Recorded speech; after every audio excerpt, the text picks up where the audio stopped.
Welcome to Kitchen Cake. Hi everyone. இன்றைக்கி நம்ம கிச்சனில் பார்க்க போகிற ரெசிபி ஒரு நாட்டுக்காய், அதாவது சொரக்காயை வச்சு எப்படி தோசை பண்ணுறதுன்னு பார்க்கலாம். இது கூடவே ஈஸியாக பண்ணுற தக்காளி சட்னி எப்படின்னு பார்க்கலாம். சொரக்காய் வந்து ஒரு நீர் காய் வகையை சேர்ந்ததுங்க. இது வந்து வெயிட் லாஸ் பண்ணுறவங்களுக்கு ரொம்பவே யூஸ் ஆகும். அது மட்டும் இல்லை, குறிப்பாக லேடிஸ்க்கு டுவர்ட்ஸ் த 3rd ட்ரைமஸ்டர் இருக்கு இல்லையா, நம்மளோட கால்லாம் வந்து ப்ரெக்னென்சி டைமில் வீங்கிரும். ஸோ அந்த டைமில் இந்த நீர்க்காய் அதிகமாக எடுத்துக்கிட்டோம்னா அது வந்து ஒரு எக்ஸலண்ட்டான ரெமெடி.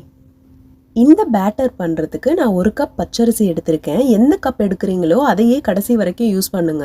அதே கப்பில் நம்மளோட சொரக்காய் இருக்கு இல்லையா, கிரேட்டர், அதாவது நம்ம கேரட் திருவுறதுல வச்சு திருவி எடுத்துக்கலாம். ரொம்ப அழுத்தி 1 கப் எடுக்காதீங்க, சும்மா ரஃபாக வச்சு எடுத்துக்கோங்க. உப்பும் காரமும் உங்களோட ப்ரிஃபரன்ஸ்க்கு தகுந்த மாதிரி அட்ஜஸ்ட் பண்ணிக்கோங்க. 2 பச்சை மிளகாய், கொஞ்சம் வாசத்தை என்ஹான்ஸ் பண்ணி கொடுக்கறதுக்கு சீரகம். இது எல்லாத்தையும் லைட்டாக தண்ணி விட்டு மிக்ஸி ஜாரில் போட்டு அரைச்சி எடுத்துக்கோங்க. இந்த பேட்டர் வந்து கொஞ்சம் ரவா தோசை மாதிரி கொஞ்சம் தண்ணியாக தான் இருக்கும். நம்ம எடுத்து வச்சுருக்க சீரகத்தை ஆட் பண்ணிக்கோங்க. இது ஒரு நல்ல வாசம் கொடுக்கும் நம்ம தோசைக்கு. இப்போது ஸ்டவ்வில் நம்மளோட தோசை கல் காஞ்சதுக்கப்புறம் லைட்டாக தண்ணி தெளிச்சிட்டு எண்ணெய் தடவிக்கிட்டு இதை வந்து நம்ம ரவா தோசை ஊற்றுவோம் இல்லையா, அந்த மாதிரி வெளியிலேருந்து உள்ற அப்படி இழுத்துட்டு போங்க. சைடும் நல்லா ஃப்ளிப் பண்ணி போட்டு எடுத்துக்கோங்க. நமக்கு ரொம்பவே ஹெல்தியான சொரக்காய் தோசை ரொம்ப குயிக்காக ரெடி ஆயாச்சு.